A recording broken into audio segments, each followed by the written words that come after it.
Senador Roy Barreras, gracias por estar con nosotros. Buenos días en Quito y felicitaciones por el trabajo que se está haciendo allí por la paz. Hola Julio, buenos días, Alberto, a Lucas, a todos los oyentes en todo el país aquí desde Quito. Sí, sé que como usted ha dicho hace unos minutos, este tsunami, este terremoto de Odebrecht en toda América Latina, por supuesto, no da tiempo ni siquiera para celebrar la esperanza de vida que significan los procesos de paz. Pero sí, le agradezco la mención, porque antes de que entremos en materia, creo que hay que contarle a las familias colombianas que aquí hay una posibilidad cierta, real, de parar una guerra de 52 años, que significa salvar vidas de colombianos, la mayoría de ellos colombianos humildes, soldados, policías, campesinos, también guerrilleros. Y ese camino pues es una obligación moral que le sirve a todos los colombianos, inclusive a los que en los grandes centros urbanos han visto la guerra como una cosa distante, porque la guerra empobrece, atrasa y hace que las familias colombianas no puedan progresar y salir adelante. El esfuerzo de la paz que ayer se inicia en Quito es un esfuerzo que hay que intentarlo, no será fácil, es complejo, pero me parece que tenemos el deber y la obligación de aportar todos un grano de arena. Dicho eso, con ilusión y con esperanza, con mucho gusto, le dije a Lucas en el teléfono privado, más faltaba, nosotros estamos aquí en los temas de paz y en las conversaciones, pero claro que una opinión y una posición clara desde mi posición como senador del partido de la U frente a la gravedad de lo que ayer ocurrió, pues estoy listo a atender sus inquietudes. Pues senador, yo quiero comenzar mezclando los dos temas, porque ante el tsunami, ¿no le parece que el tsunami puede tener como víctima colateral los procesos de paz? No solo el del ELN, sino el trámite en el Congreso, porque las mayorías del gobierno en el Congreso ya son de por sí frágiles. Se está en la discusión de la implementación, y con esto esa fragilidad se hace aún más evidente. ¿No le parece que se corre un riesgo cierto de que los procesos de paz acaben siendo víctimas colaterales del anuncio y de las posibles implicaciones de lo que se ha dicho sobre la posible financiación ilegal de la campaña? Fíjese que usted pregunta y llega exactamente a la conclusión a la que yo llegaba esta mañana cuando me enteraba de estos detalles. Yo sí creo, por supuesto, que aquí no hay coincidencias. Aquí se trata de evitar la paz en Colombia, que implica, por supuesto, construir un nuevo país de la paz donde se cierren brechas de inequidad que tocará a ciertas élites poderosas y cierto statu quo. Lo decía ayer el canciller ecuatoriano, que por supuesto preferiría que no hubiera ningún cambio, que no hubiera paz y que se mantuviera esa condición de guerra soterrada o de conflicto de baja intensidad, como se ha llamado, para justificar el uso de la fuerza, pero también para que no haya ninguna reforma importante de las que Colombia necesita. Y digo que no hay coincidencia, entre otras cosas, porque, por supuesto, como usted bien lo ha dicho, qué bien le viene a los enemigos de la paz que el presidente de la República, Premio Nobel de Paz, reciba ataques infames en este caso, ya diré por qué, para debilitarlo en su tarea titánica de intentar consolidar la paz, tanto en la implementación con las FARC, como en la tarea también difícil, pero necesaria, de intentar parar el conflicto con el ELN, que lleva 52 años haciendo daño.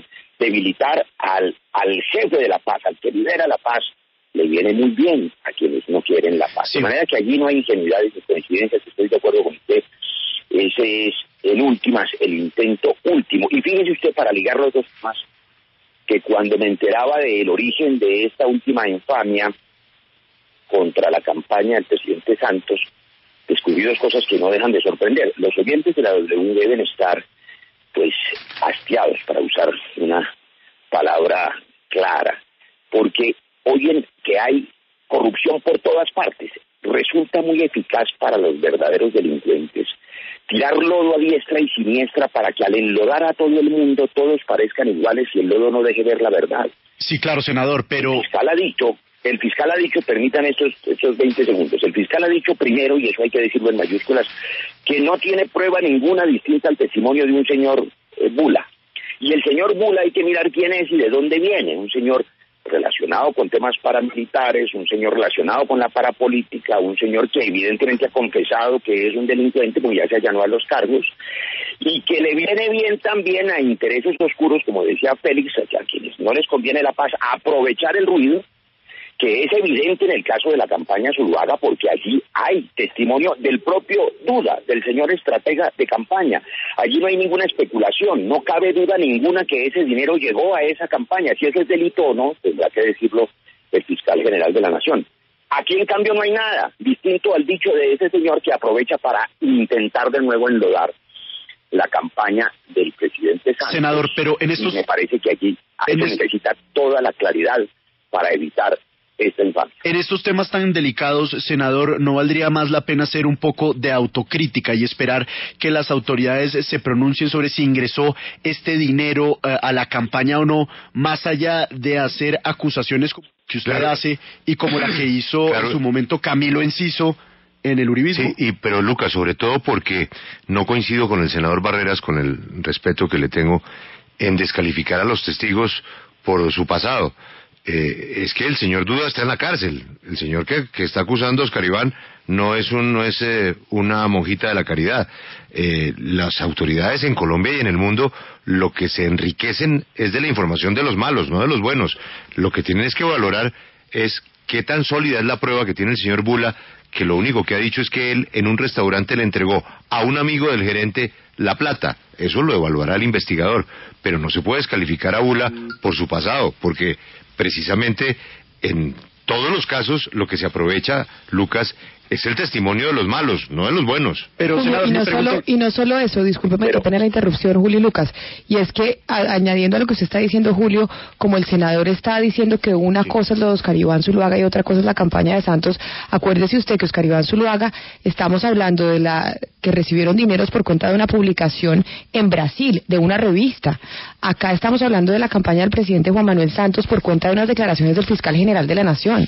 Entonces no se puede descalificar las declaraciones del fiscal general de la Nación por cuenta del testigo al que se basa, porque entonces el senador Roy Barreras estaría diciendo que el fiscal general es un irresponsable. Pero en concreto la pregunta, senador Barreras, es ¿cuáles son las pruebas que usted tiene? Perdóname, Lucas, es que no vamos tan adelante porque ya estamos hablando de adjetivos que yo no he utilizado. En esto hay que ser prudente porque en juego está, como decía Félix al comienzo, nada menos que la paz. Yo no estoy descalificando, ni más faltaba, la actuación del señor fiscal general de la Nación.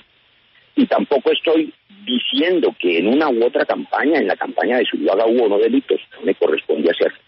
Lo que estoy diciendo es que en el primer caso, Zuluaga, hay un testimonio de un señor que no está preso y que no es un delincuente, hasta donde sabemos que es el señor Duda, el señor estratega publicitario, ha dicho, ha confesado que sí, que esa fue la forma en que le pagaron. Si eso es delito o no, ya lo dije, no lo sabemos, a lo mejor no es delito, a lo mejor solo es extralimitación de los topes, no lo sabemos. Pero hay muchos testimonios y evidencias de que eso ocurrió. En este otro caso, el único origen de la sospecha es la declaración del señor Bula. También será la Fiscalía y la Justicia la que dice si esa prueba es o no contundente, si está sustanciada, si es cierta. Pero lo que yo estoy diciendo en el fondo es que cuando se intenta deslegitimar el descomunal intento de la paz, es fácil deslegitimar a quien está al frente, que es lo que a mí me preocupa, con un efecto adicional. De la mejor buena fe, muchos colombianos y muchos líderes políticos importantes que suman a la vocinglería y a las antorchas que todo lo incendian.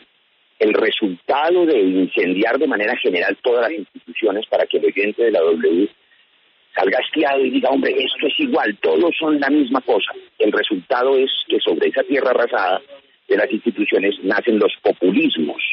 Así apareció Mussolini, así apareció años después Berlusconi. Sobre esas indignaciones basadas en verdades a medias ganó Trump. Hay un fenómeno global de destrucción institucional. Yo llamo la atención sobre eso, porque democracia sin instituciones no funciona y definitivamente los autocracias, los populismos y las dictaduras que están cerca también, si no preservamos claro, senador, las instituciones, son el riesgo más alto. Pero en este caso usted también está haciendo una acusación, y es que existe un complot en contra del presidente de la República, Juan Manuel Santos, por parte de los enemigos de la paz para desestabilizar los procesos de paz con las FARC y con el ELN. ¿Cuáles son las pruebas que usted tiene para hacer esta afirmación? Bueno, Lucas, lo que pasa es que eso no es una acusación, sino un recuento de hechos históricos, recientes, desafortunados. Ya se ha dicho con claridad, usted lo recuerda, ustedes lo informaron, en la campaña del 2010 se intentó montar una acusación infame también, sin prueba ninguna, a propósito del intento miserable de unos intermediarios de enlodar la campaña Santos con el supuesto ingreso de no sé cuántos millones de dólares que no pasaron del dicho difamatorio, porque no hubo en ese caso ni siquiera la prueba de un testigo, y por supuesto eso no pasó de ensuciar esa campaña con mala intención. Y por supuesto volvió a ocurrir cuando los colombianos vimos como un hecho evidente, si es delito o no le corresponde a los fiscales, que hubo un video y unos hechos a propósito de la utilización de una información en la campaña presidencial, y un hacker y 7 u 8 condenados que confesaron este asunto del hacker Sepúlveda. Ese es un hecho. Y claro, también en ese caso se intentó voltear la torta y decir que todo eso había sido fruto de una infiltración. La propia Fiscalía, la que ayer ha alertado sobre el asunto de Brecht de nuevo, cerró esa investigación contra el almirante Chandía. Este es el tercer episodio, en serio. Llevan ustedes varios días informando el riesgo, la gravedad que ha significado Brecht en los grandes círculos del poder y particularmente en la infiltración de la campaña presidencial del doctor Zuluaga. Ahora aparece este testimonio que lo que dice oídos de los colombianos es, mire, todos son la misma cosa. Senador Barreras, pero permítame lo interrumpo. Porquería, acabemos con ellas, y eso, reitero, le abre puertas a populismos que pueden echar a perder la consolidación en últimas de la paz en Colombia, que es lo que a mí me preocupa. Senador Barrera, sin embargo, usted está haciendo una comparación que pareciera no válida, porque usted dice que lo mismo se intentó hacer en la campaña anterior cuando el expresidente Álvaro Uribe acusó la campaña de Juan Manuel Santos de recibir $2 millones a través de sus estrategas políticos. Sin embargo, acá le insisto, quien dio la declaración fue el fiscal general Néstor Humberto Martínez. Entonces, explíquenos usted, dentro de la tesis que está planteando de quienes quieren perjudicar el proceso de paz, ¿qué papel juega el fiscal al haber dado esa declaración, o cuál sería la intención de contarle al país públicamente que hay una información que entraron dineros de Odebrecht a la campaña de Juan Manuel Santos? Porque no entiendo la ecuación que usted está haciendo y la comparación, cuando una cosa es un expresidente y otra cosa es la autoridad que investiga. Claro, pero el detalle que usted ha informado y que me parece sobre el que hay que tener claridad es que el fiscal ayer no ha hecho ninguna acusación contra el presidente Juan Manuel Santos. No olvidemos ese pequeño detalle. Y usted lo escuchará seguramente en los próximos minutos. Y ante sus propias preguntas, el fiscal seguramente reiterará que no ha hecho ninguna acusación contra el presidente Juan Manuel Santos. Esa es la diferencia. Por supuesto, el fiscal está cumpliendo senador, yo creo que a usted le va a interesar. Está hablando el fiscal. Está hablando el fiscal con la vicefiscal en este momento.